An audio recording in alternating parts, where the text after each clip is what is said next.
सावन मास में भगवान शिव के पूजन से वातावरण भक्तिमय हो जाता है। यह मास शिव और उनके साथ साथ उनके परिवार को समर्पित होता है। सावन मास में सोमवार का पूजन तो कल्याणकारी है ही, इसके अलावा प्रदोष मास शिवरात्रि के दिन भगवान शिव का विशेष पूजन किया जाता है। इस बार शुद्ध सावन माह के कृष्ण पक्ष में प्रदोष एवं मास शिवरात्रि का योग एक दिन ही पड़ रहा है। इस योग का मतलब दोनों तिथि का एक साथ मिलना है, जो शिव भक्तों के लिए बेहद कल्याणकारी रहेगा। तो आइए जानते हैं कि प्रदोष व्रत कब है, उसका शुभ मुहूर्त क्या है, साथ ही साथ उसकी पूजा विधि और कथा के बारे में विस्तार से। नमस्कार, स्वागत है आपका सनातन ज्ञान और संस्कार चैनल पे। प्रदोष के साथ मास शिवरात्रि पूजा का शुभ मुहूर्त 15 जुलाई 2023 दिन शनिवार को यह योग बन रहा है। त्रयोदशी तिथि की शुरुआत 14 जुलाई 2023 दिन शुक्रवार संध्या 7:17 से त्रयोदशी तिथि का समापन 15 जुलाई 2023 दिन शनिवार रात्रि 8:32 तक रहेगी। 14 जुलाई 2023 प्रदोष की तिथि नहीं मिल रही है, इसीलिए यह व्रत 15 जुलाई 2023 को किया जाएगा। शनि कृष्ण प्रदोष 15 जुलाई 2023 संध्या 6:43 से 8:32 तक पूरा अवधि 1 घंटा 49 मिनट का रहेगा। सावन शनि प्रदोष व्रत पूजा विधि। सावन प्रदोष व्रत के दिन सुबह जल्दी उठें और स्नान आदि करने के बाद साफ कपड़े पहनकर पूजा करें। इसके बाद पूजा घर में दीपक जलाएं और व्रत का संकल्प लें। पूरे दिन व्रत रखकर प्रदोष काल में भगवान शिव की पूजा आराधना करें। फिर शाम को प्रदोष काल में पूजा के समय दूध, दही, घी, शहद और गंगाजल मिलाकर पंचामृत से शिवलिंग का अभिषेक करें। भगवान शिव को भांग, धतूरा, बेलपत्र, पुष्प और नैवेद्य शिवलिंग पर चढ़ाएं। इसके बाद भगवान शिव की मूर्ति के पास दीपक जलाकर प्रदोष व्रत की कथा पढ़ें या सुनें। अंत में भगवान शिव की आरती करके पूजा समाप्त करें। अलग अलग दिन के अनुसार प्रदोष व्रत का अलग महत्व होता है। माना जाता है यह व्रत जिस दिन को पड़ता है उसके अनुसार उसका नाम और महत्व बढ़ जाता है। यह व्रत बहुत ही शुभ और कल्याणकारी माना जाता है। सावन मास में प्रदोष व्रत करना बहुत ही मंगलकारी होता है। भगवान शिव की कृपा बनी रहती है। शनिवार के दिन अगर प्रदोष के साथ मास शिवरात्रि पड़ता है, उस दिन पूजन करने से संतान को लाभ मिलता है। सावन मास साल का 5वां महीना होता है, जो कुंडली के 5वें भाव प्रेम, संतान, पूर्व पुण्य और इष्ट देवता का होता है।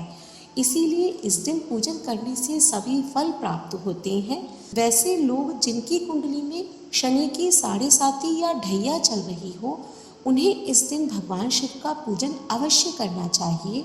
ऐसा करने से शनि की 7.5 तथा ढैया का प्रभाव कम हो जाता है। पूजन करने के बाद भगवान भोलेनाथ की शनि प्रदोष व्रत की कथा का श्रवण अवश्य करना चाहिए। सुनते हैं शनि प्रदोष व्रत की कथा को। प्राचीन समय की बात है, एक नगर में एक सेठ रहता था। वह धन दौलत और वैभव से संपन्न था। वह अत्यंत दयालु था। उसके यहाँ से कभी कोई भी खाली हाथ नहीं लौटता था। वह सभी को जी भरकर दान दक्षिणा देता था।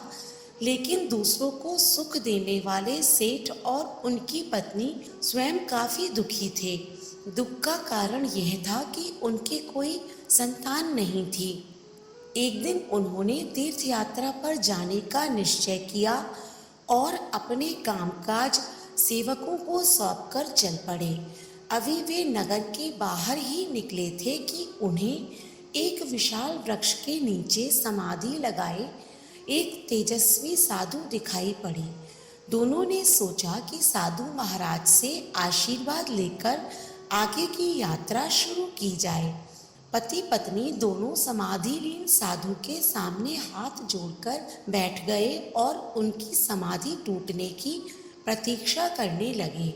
सुबह से शाम और फिर रात हो गई, लेकिन साधु की समाधि नहीं टूटी, मगर सेठ पति पत्नी धैर्यपूर्वक हाथ जोड़े बैठे रहे। अंततः अगले दिन प्रातःकाल साधु समाधि से उठे। सेठ पति पत्नी को देखकर वह मंद मंद मुस्काए और आशीर्वाद स्वरूप हाथ उठाकर बोले, मैं तुम्हारे अंतर्मन की कथा भाप गया हूँ। हे वत्स, मैं तुम्हारे धैर्य और भक्ति भाव से अत्यंत प्रसन्न हूँ। साधु ने संतान प्राप्ति के लिए उन्हें शनि प्रदोष व्रत करने की विधि समझाई। तीर्थ यात्रा के बाद दोनों वापस घर लौट आए और नियम पूर्वक शनि प्रदोष व्रत करने लगे। कालांतर में सेठ की पत्नी ने एक सुंदर पुत्र को जन्म दिया। शनि प्रदोष व्रत के प्रभाव से उनके यहाँ छाया अंधकार लुप्त हो गया। दोनों आनंद पूर्वक रहने लगे। इस प्रकार जो कोई भी शनि प्रदोष व्रत पूर्ण श्रद्धा भाव से रखता है और इस कथा का श्रवण करता है, उसके घर किसी भी प्रकार की कोई कमी नहीं रहती और भगवान भोलेनाथ का आशीर्वाद प्राप्त होता है। आप भी शनि प्रदोष व्रत के दिन इस कथा का श्रवण अवश्य करें और इस कथा को ज़्यादा से ज़्यादा शेयर करें, जिससे और लोग भी इस कथा का श्रवण कर सके। वीडियो अच्छी लगी हो तो इसे लाइक करें और ऐसी ही धार्मिक वीडियोस देखने के लिए हमारे चैनल को सब्सक्राइब करें। धन्यवाद।